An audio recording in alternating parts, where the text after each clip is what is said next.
From the wilderness of Kodiak Island, Alaska, this is Murder and Mystery in the Last Frontier with your host, Robin Barefield.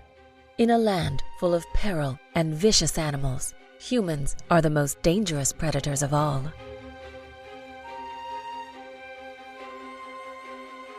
Welcome to Murder and Mystery in the Last Frontier.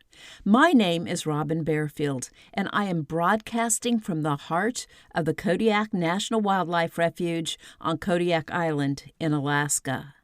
Beginning this month, I plan to do something different with my podcast episodes. I have been releasing an episode once every 3 weeks, but I plan to increase it to 2 episodes a month. One episode will be new, and the other is one I will bring you from the archives. I covered many of Alaska's most famous crimes and infamous criminals in my first podcast when my audience numbers were low, so I plan to dust them off, re-edit, or re-record them if necessary, and release them again. I hope you enjoy these episodes, and I hope to attract new listeners. Thank you so much for listening.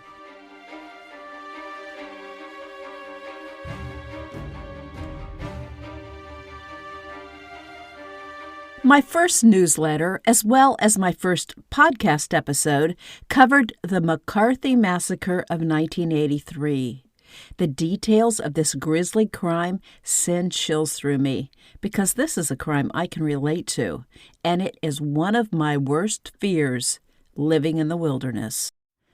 I live in the midst of the world's most concentrated population of huge brown bears, but bears are not what scare me most. There are no roads or cars where I live and no other human habitations within miles of my home. So the most frightening thing I can imagine would be to look out a window on a stormy winter night and catch the glimpse of a human shadow running across the walk. A few times hunters camping in the area and in need of our help have knocked on our door late at night. And while we were happy to assist them, I realized there was no one we could call for help if the visitors threatened us. The Alaska State Troopers are the responsible law enforcement agents outside the Kodiak city limits, but they're based in the town of Kodiak, 70 air miles from my home, and they can only respond during daylight hours because it isn't safe to fly over this mountainous island at night. We're on our own if some psychopath forces his way into our lives. Like the folks in the story I'm about to tell you, a plane carrying our mail, supplies, and groceries stops at our dock once a week, and eerily enough, our mail plane, like the plane that serviced the doomed residents of McCarthy, is also on Tuesday. Since the plane lands and pulls up to our dock, we're sometimes the only people here to meet it, but anyone can get supplies and mail or pay for a seat fare on this plane. Occasionally, people we've never met show up for the plane to wait for supplies or passengers, and we invite these strangers into our home for coffee and cookies while they wait for the plane. Usually these folks are nice and appreciate our hospitality, but once in a while someone makes me uncomfortable, and I breathe a sigh of relief when I see him speed away from our dock in his boat heading back toward his campsite. We know nothing about these strangers, but we assume and hope they mean us no harm.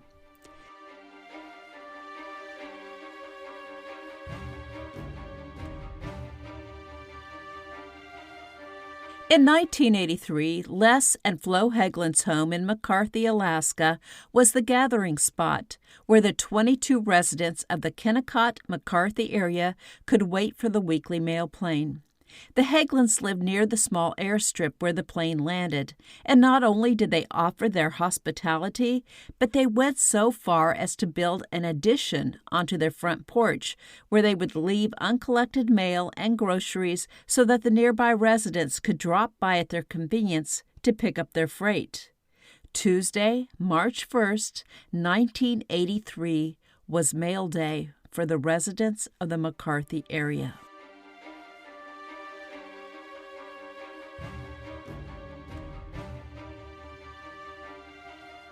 McCarthy and Kennecott are located 4 miles from each other in the middle of the Wrangell-St. Elias National Park and Preserve, approximately 120 miles northeast of Cordova and 230 miles east of Anchorage.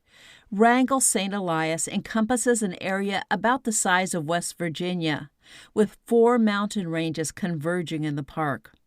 The temperature fluctuates from 50 degrees below zero in the winter to 90 degrees in the summer, and annual snowfall averages 52 inches.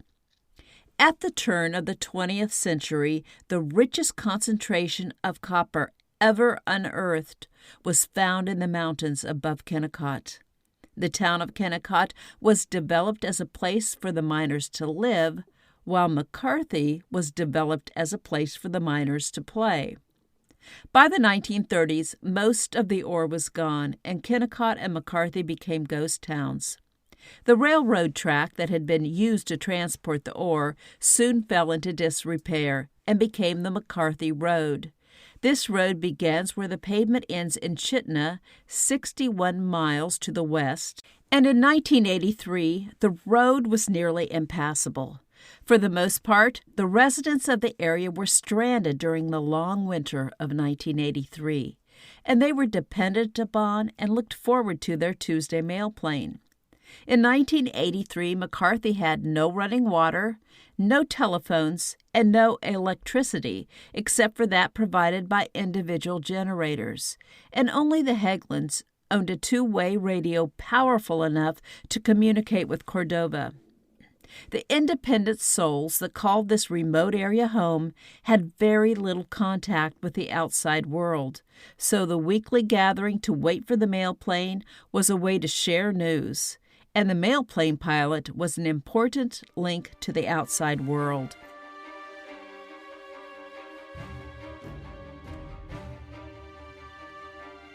On February 28th, the night before Mail Day, 29-year-old Chris Richards played a board game with his Kennecott neighbor, 39-year-old Lewis Hastings, an unemployed computer programmer who had moved to Alaska from California in 1980 and had only lived in the Kennecott area since 1982.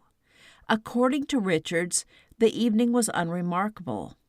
The following morning, as Richards cooked breakfast, Hastings appeared at his front door.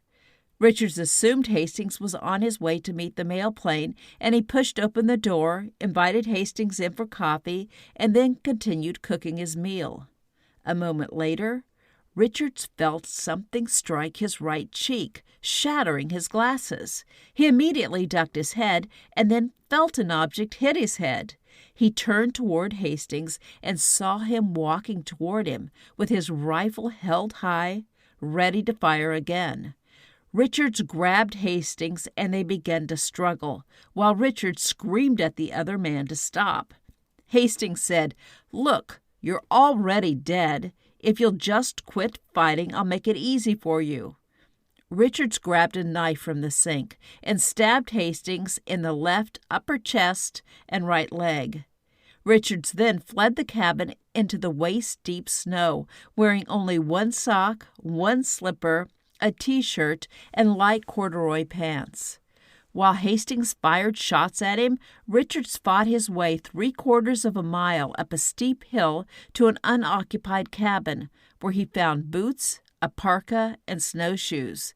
He then staggered 1/10 of a mile to the southwest to the cabin of Tim and Amy Nash, who had just gotten married on Christmas Day and had only returned to the Kennecott area 2 weeks earlier. The Nashes bandaged Richard's wounds while he told them what had happened. Since Hastings appeared to be heading toward McCarthy, where the area residents would soon be gathering to meet the mail plane, Richards and the Nashes decided to arm themselves and go to the runway to warn the others about Hastings.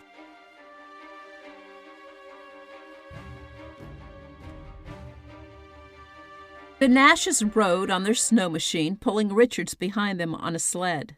When they reached the airstrip, they met Gary Green, a pilot and guide. Green was cleaning off his airplane, and when he heard their story, he told them he'd seen Hastings 20 minutes earlier heading toward the Heglands. Tim Nash volunteered to check on the Heglands while Green warmed up his plane in preparation to fly Richards to Glen Allen, 40 minutes away, for medical help and to contact the troopers and request their assistance. As Green was getting ready to load Richards into the plane, Amy Nash saw her husband running with a limp down the airstrip toward them. He had just been to the Heglands' house, where he smelled the acrid aroma of gun smoke and saw blood splattered all over the interior of the house. Tim was certain the Heglands were dead, and when he walked into the kitchen, he saw Hastings on the back porch. Nash fired at Hastings and missed, but when Hastings returned fire, he struck Nash in the right leg. The Nashes told Green to go for help, and then they made the fateful decision to stay on the airstrip and warn the others. Once Green took off, he radioed the incoming mail plane and told the pilot not to land at McCarthy. He then contacted the state police in Glen Allen and reported the situation. Meanwhile, Hastings followed a dog sled trail through the thick brush back to the airstrip. He crawled up a large mound of plowed snow across the runway from the Nashes and fired 10 rounds at the newlyweds, who stood 250 yards away. He then walked within 50 feet of their bodies and fired 2 more shots, and then continued to approach, firing 2 final shots into their heads. He then dragged their bodies to the top of the snowbank across from where he had been firing in an attempt to hide them in deeper snow. About that time, 2 more area residents, Harley King and Donna Byram, arrived on King's snow machine at the north end of the airstrip. Byram saw Hastings on the snowbank on the west side of the strip, and then noticed the blood on the snow on the east side of the runway. As they pulled alongside the Nash's bodies, Hastings opened fire on them. Byram was standing on the sled behind the snow machine, and she saw the bullets hit the machine and King. 1 bullet hit Byram in the upper right arm. King drove the snow machine as fast as he could toward the south, away from Hastings. But his leg had been broken by one of Hastings' shots, and he soon lost control. The snow machine crashed and threw King and Byram to the runway near the path that led to the Heglands. Byram tried to load King back onto the sled, but Hastings was quickly approaching. King told her he couldn't move, and she had to save herself. Byram fled toward the Heglands and soon heard 2 shots and knew King was dead. When she reached the Heglands and saw the door had been kicked in, she ran to the greenhouse and hid outside. As she huddled, shivering, she heard Hastings approach, calling out, "One not dead, one not dead."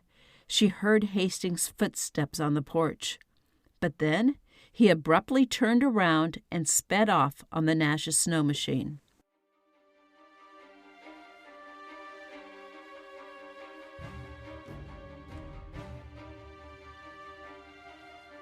Let me take a quick break. In addition to writing articles on murder and mystery in Alaska, I also write Alaska wilderness mystery novels. I invite you to check out my novels on Amazon and other online booksellers. You can also find my books at Barnes & Noble in Anchorage and in several Kodiak stores if you live on or are planning to visit Kodiak Island. You'll find links to my books in the show notes.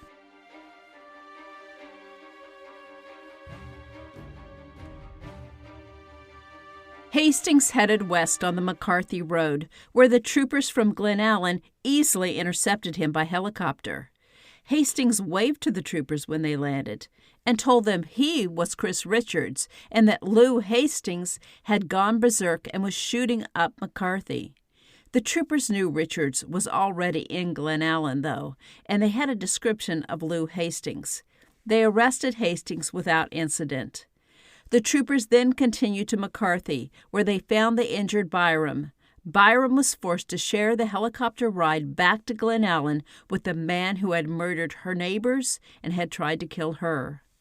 Inside the Hageland's house, the troopers found Les and Flo Hageland and their neighbor Maxine Edwards stacked in the bedroom.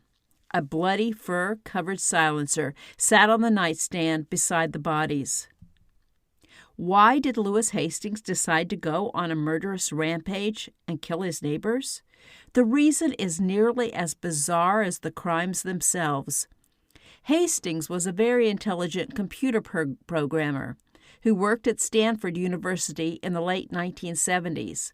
But like many people who moved to Alaska, he left the overdeveloped area where he lived and worked with dreams of starting a new life in the unspoiled wilderness of Alaska. At first, he and his wife settled in Anchorage, and he started a computer service business out of his house.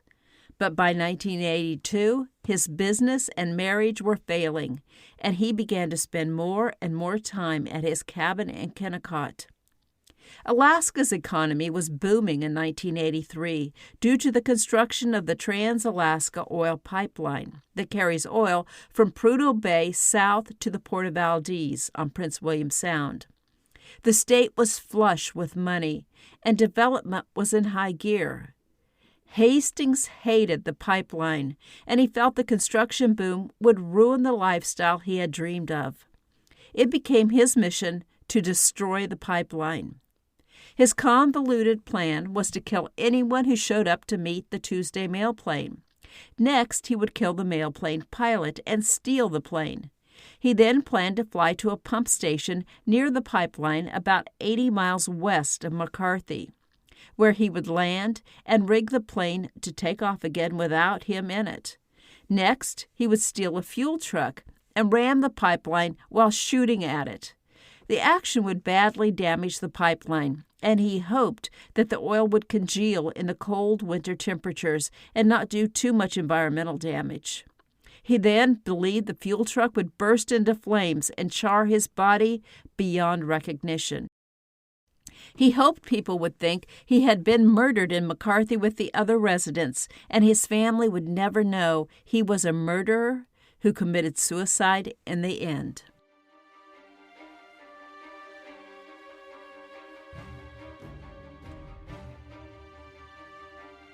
Six people died in the McCarthy Massacre, including Les and Flo Hageland, Maxine Edwards, Tim and Amy Nash, and Harley King. Chris Richards and Donna Byram were injured. As a sad addendum to this tragic story, Chris Richards, who most people considered a hero who had saved more residents from being killed that fateful day, died when his Kennecott cabin burned down 1 week before Christmas in 2001. Many who knew Richards said that Hastings had finally claimed his 7th victim. Richards never fully recovered physically or mentally from the massacre, and in later years he was plagued by survivor's guilt, depression, and alcoholism. According to those who knew him, at the time of his death, he was trying to give up alcohol and was suffering from hallucinations. The McCarthy-Kennecott area is now a popular tourist destination, but like most remote areas in Alaska, the crowds leave in September, and only a few hardy individuals choose to live in such a desolate wilderness in the winter. Most of these people cherish their solitude, but they often must depend upon and trust each other to survive the long, cold winter. For the folks of the McCarthy area, it was not easy for them to trust their neighbors again after that horrible Tuesday in March 1983.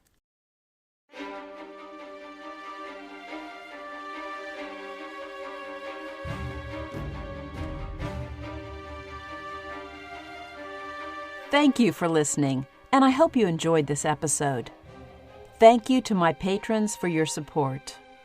Check out the show notes for more information on how you can support this podcast and unlock extra episodes by joining the Last Frontier Club.